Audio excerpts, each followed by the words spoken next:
One morning, you wake up and step outside, only to realize you can't see your own hands. The air is thick, choking, filled with an invisible killer. Within days, thousands will be dead, their lungs coated in black grime. This wasn't just another foggy day in London. This was the Great Smog of 1952, a silent, creeping disaster that turned the city into a death trap. Fog wasn't unusual in London, but this wasn't just moisture hanging in the air. It was poison. Years of industrial pollution had filled the skies with smoke, soot, and sulfur dioxide, and when a high-pressure weather system settled over the city, it trapped all that deadly air at ground level. The result?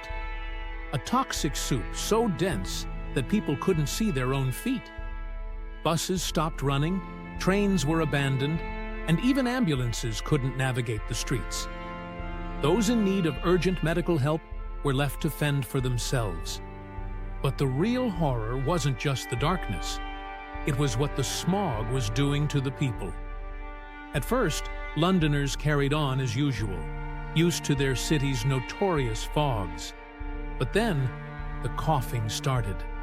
People found themselves gasping for breath, their chests burning as if they were inhaling acid. Hospitals filled with the sick and dying, their lungs coated in a sticky black residue. By the time officials realized the true scale of the disaster, it was too late. Thousands had already succumbed. The smog seeped into homes, crept under doors, and slithered down alleyways like a living thing. Animals collapsed in the streets, their small lungs overwhelmed. Birds dropped from the sky mid-flight.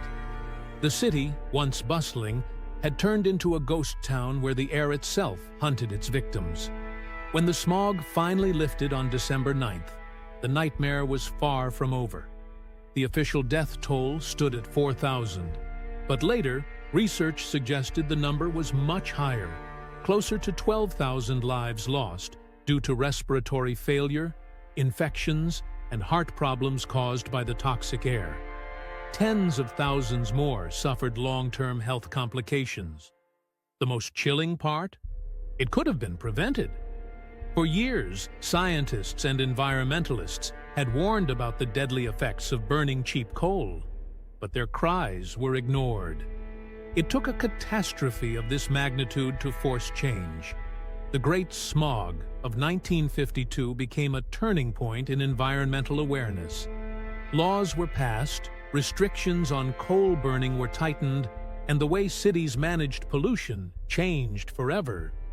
But it came at a devastating cost. Thousands of lives, taken in just a few suffocating days. And here's the terrifying question. Could it happen again?